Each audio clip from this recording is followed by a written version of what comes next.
Hey guys, Big Red 3, Dennis here again. Pretty fucked up. And I don't have the swine flu, thank God. But I do have flu.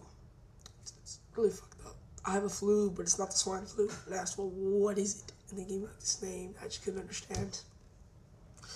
Got a splitting headache. I get cold a lot, even though I'm wearing, even though I used to be wearing, not anymore, long sleeve shirts and sweatpants, but I'm still feel pretty fucked up. Didn't go to school today, not going tomorrow, probably not going Wednesday, Thursday, depends on how I'm feeling. But my brother does have swine flu, which sucks ass, but fuck. I'm just like really not feeling good. It's just my video to tell you guys, if you don't see many videos from me this next few days, I mean, even though I'm probably going to watch, even though I have a lot of stuff on my DVR, I'm probably going to try to get to Gorilla Island. My goal is to get to Gorilla Island and Manhattan Mayhem this week. I'll review them both at the same time. Because Violent Tendencies and End of an Age are double shows, or 2 shows in 2 consecutive nights, I believe. Yeah. Sorry. And, and I still have homework to have to do. Don't just think that just because I'm not in school, that means I don't have to do homework. Yes, I do have to do the homework. A lot of my teachers are accepting emailed assignments. And I know if I don't do it when I come back, like the day that I come back, it's going to be another 4 to 2 a.m. day of homework. And I really don't want that. Okay, just, I've watched a few TV shows today. These are the only 3 I've gone to. I'm going to get to House pretty soon. But I heard House, the season premiere is awesome. I still need to see the House season premiere. Season premiere of Californication. A few Monk and Psych episodes of like 3 of each. And the series finale of Eli Stone, which I have yet to see. That's been on my DVR for months. And of course, ROH on HDNet. I'll get to all that today though, because I have a lot of homework. Like a lot of homework that I have to get to. Yeah, I know, even though I'm sick. That's how fucked up my school is. Okay, let me just give you my overall thoughts on the starting of each show. Let me start off with Dexter, since it had their season premiere last Sunday. Overall, I gotta say, I really like the idea. Like, I like it a lot. The Trinity Killer sounds like a fucking awesome killer. But I just think this is too similar to seasons 1 and 3. You have the serial killer that are chasing throughout the entire series, and this is really similar to season 1 as if he's only killing women. He's not killing men. And I'm just like, Dexter keeps following the same pattern. Season 1, we had the Ice Truck Killer. Then we had the Big Harbor Butcher, which was Dexter, but still. Then we had, 3rd season, the Tree Skinner. Then we have this guy, the Trinity Killer. This guy, I think, is very interesting because we already know who it is from the start. For the Ice Truck Killer, we didn't know. Obviously, you could have an idea of who it was, but, you don't know for sure who it is till, the end. Season 3, you know for sure by the middle. Season 2, you know not long. But this one, you already know from the very first episode. For the first scene, you know. And I think that's very intriguing. I think we're gonna see a lot of great character development between the Trinity Killer and Dexter. And I think it's gonna be a very interesting program. Like I said, I think Dexter's just following the same formula. I know Miz says this is his favorite show of all time. It's in my top 5.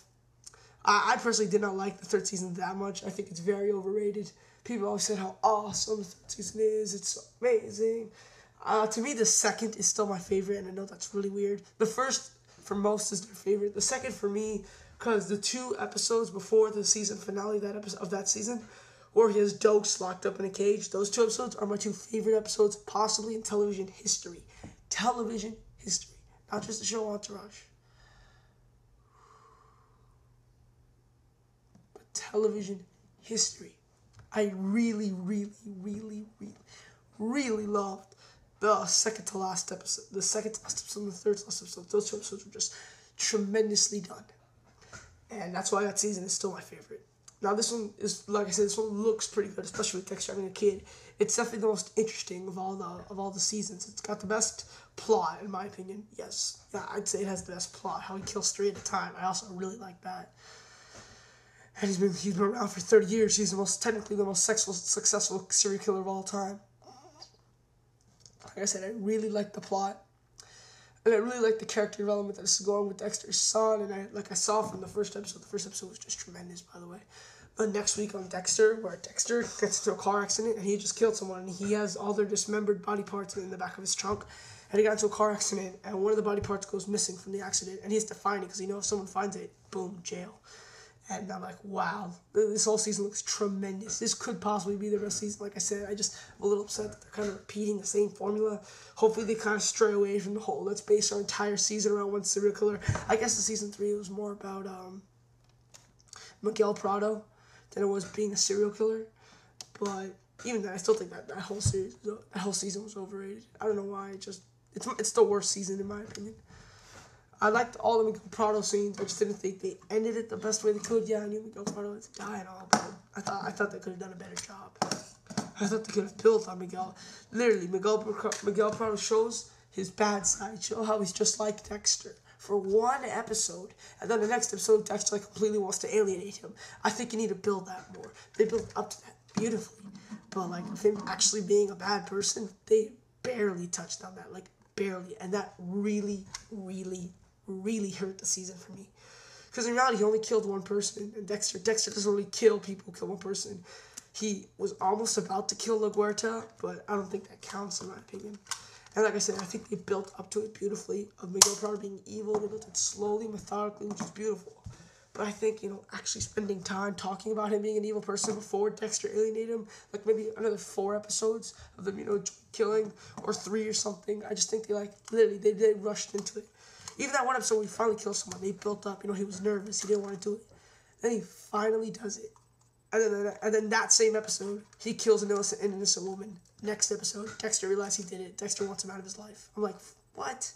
You spent a good 10 or 9 episodes building up to this. This, I know climax is many people feel the turning point, or the climax of the story should really be only short. I think in a TV show, climaxes should last at least 2 to 3 episodes. It makes it a lot better and a lot more special. Fuck! God, I also ate some undercooked food today that my dad made. I tried to tell him it wasn't that good, but God, my stomach's killing me too. I'm just all fucked up. But like I said, could have stayed on the actual big portion of season 3 more than just completely, that really hurt the season. Like I said, for season 2, when Dokes finally finds out Dexter's serial killer, they spent a good 3 episodes, 3 or 4 actually, holding on to that. And those are the best episodes I've ever seen of television. And I think the same thing with the Astro Killer. I mean, Dexter finds out in the second to last episode at the very end, and then he kills him in the last episode. I think they could have, I think they need to hold on to it more. They build all it up. I know the Trinity Killer. This is why I think this might be a little better. Because there's not going to be a lot of build-up, because we already know who it is. So I think that they can focus a lot of time on Dexter actually spending time with the Trinity Killer. And that's what I'm praying that this season looks to be their best. Like I said, just gave a little tiny idea. Okay, Entourage is almost over. This is probably my favorite season of Entourage. I don't know, the 5th one was really good. When he left Ari, that one was really good. I know I'm the only person who likes the one the best. But I think that's their worst season. But in my opinion, 1 and 2 were much worse than that. Or season 3, that was a good one too. But what I love about this season so much is Vince is barely doing anything. He's done almost nothing. And I mean nothing. I swear to God, his dialogue for each episode must be less than a page. No joke. He literally says nothing. I mean, sure, the show scenes of having him sex with a girl because that's what he's supposed to do. I think they've shown 4 times in the last 5 episodes. But I love how they're focusing a lot on Eric, a lot on drama, and Turtle. Turtle for the first 2 seasons, I was complaining, kind of just hit in the rug. He never did anything. He was just there. And now they're actually giving Turtle a personality, more than what he already had, making his character make more sense. And I really like what they're doing with Turtle. Eric always had that, but now they're really, really focusing on it. And Drama had it too, but not as much, and they're really focusing on it. Vince barely does anything. Every season is almost always about Vince. He can't get the movie. He fights through some conflict that he can't get the part he wants. He's not doing so well in the movie. There's a conflict of interest around how the movie's going to be released. It's the same fucking thing every year. And I'm so glad they're doing something different. And I think it's really working for them. Heroes, I just saw season premiere last week. I think they're doing really well. I've always said, in my opinion, the second season would have been better than the first. Because of the writer's strike, the second season would have gone on for 28 episodes. Because of the strike, it only was 9. And I think with the way they were going, it would have been much better than season 1. Because I really hated the ending of season 1. The build-up was tremendous, but the ending I can't stand. of Nathan after all this buildup of Peter's gonna explode, New York's gonna explode. Nathan just picks him, flies in the air. I'm like, weak. I'm really glad. This season looks really good. But I said that about last season in the first episode, and they really disappointed me. Last season was by far their worst, and it's by far horrendous. Volume 3 was bad. Volume 4 was okay, but still bad. I mean, the last year, it just did not work out for them. Everyone's saying, oh, they're just trying to live off their season 1 glory. And I'm saying, no. The potential is there. They're just not doing it right. And I don't like the whole... I still hate that Nathan is Siler, but Siler's still in Matt's head, because then Nathan, I'm extremely pissed that they fucking killed Nathan off the show. Nathan is one of the most important characters in the show. Very underrated character. Just like Claire, Peter Petrelli, Siler, who are the 3 main characters by far. And I think Horn Glasses, I really like him. In season 2, he was the main character of that show. And they need to use him more often. I think they will use him more often this season. Watch what they did last season. Last year was just horrible. I can't talk too much about it because I've only seen 1 episode. 310, I'm not going to see it.